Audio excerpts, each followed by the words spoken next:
Mluleki Ntsabo. I'll admit that I'm a bit on edge leading up to the quarterfinal match, yet so optimistic about the possibility of the Proteas making history at the ICC Cricket World Cup. Mlu, good evening and thanks for joining us on Sports Live. Good evening and thanks for having me. Now, before I get into our first question, I just want to take a look at a tweet that a viewer sent in earlier saying, "Never again shall this beautiful land watch our cricket team choke. #Protea Fire." Now, Coach Domingo clearly expects a tough encounter tomorrow, while the New Zealand coach has come out to say that he believes that the Sri Lankan side is probably too good for South Africa. Your thoughts on that?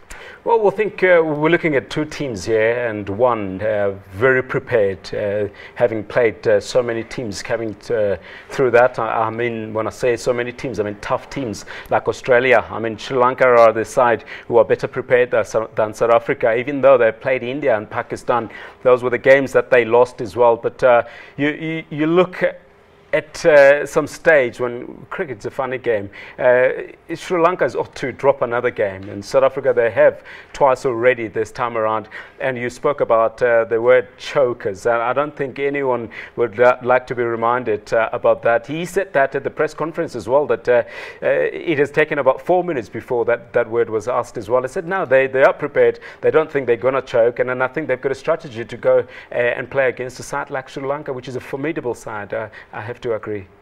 I'd like to take a look rather at another tweet coming from Matthew Jacobs, and he says this is the game where Quinton de Kock shows his value. Surely this is the time where he should be coming in. I mean, coach once again said that the 22-year-old, he's got a good feeling about what he might bring into tomorrow's game, that it's about time that he peaks. You know, there's been so much talk over his lean performance in this World Cup. Should the coach maybe not be taking a more aggressive approach going into tomorrow's quarters? I think also it needs to be taken into account that we know Quinny is a very strong character, and he's a man that goes up front and very aggressive and takes the score or keeps the score ticking for South Africa. We need South Africa needs someone like that at the start, but he hasn't been performing well thus far, especially at the World Cup. He's coming from injury, understandably so, but a man like him, a big score is around the corner, and when he does that, he will head sides. So I don't know when his next big score will come,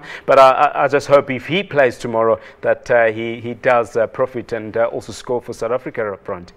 Now, to make an honest observation, just from what I've been, hearing from people, and also the tweets, people have been going on social media, even way before the World Cup, it doesn't seem as if Sri Lanka were on anybody's list of dark horses. But I mean, it looks like they've come into this World Cup, and I think outside of what you said, that they have been, probably be the most prepared side. But I mean, they seem to have quietly worked themselves into good form.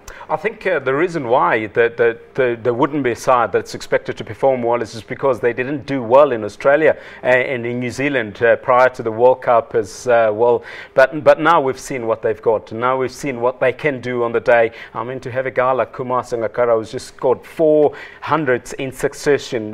You don't do that at the World Cup and don't win the World Cup. Touch wood. Let's just hope that he will continue, but not against South Africa though.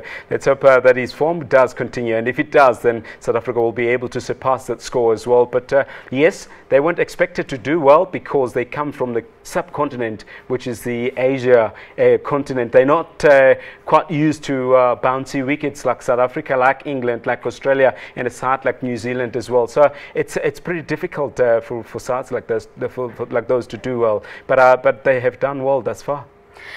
Is it correct to maybe say that a flaw in the Sri Lankan side is that they perhaps rely too heavily on their batsmen? And would they be in trouble tomorrow if they are without their famous spinner, Rangana? Rangana Herath at the moment is in doubt because of his hand, and if he's in there, he does bowl well. His 10 overs are very important for them. Lasith Malinga up front, we know what he can do with the ball as well, but there's been a bit of a mix-up in terms of the selection with Lakmal, whether they can get Nuwan Kulasekara into the side as well. So they will sit down and think about it, what works for them and what doesn't work, and I think at the moment, if he's in Rangana Herath, then I think he will get some 10 valuable overs for Sri Lanka. But don't forget, South Africa do have their spin of their own as well, in a man like Imran Tahir, who has performed admirably thus far. So does South Africa have a very slight edge over the Sri Lankans.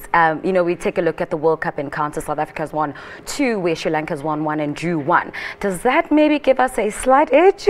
Yeah, but when you look at the teams, they've played 4 times against each other at the World Cups. 1992 was the only time that Sri Lanka won and beat South Africa. So South Africa got a bit of an edge when it comes to World Cup matches as well. Maybe a side that really hold their nerves on the day will win that encounter as well. But our strength is to bat first, and we hope that we do get that and put a very, very imposing total on the board.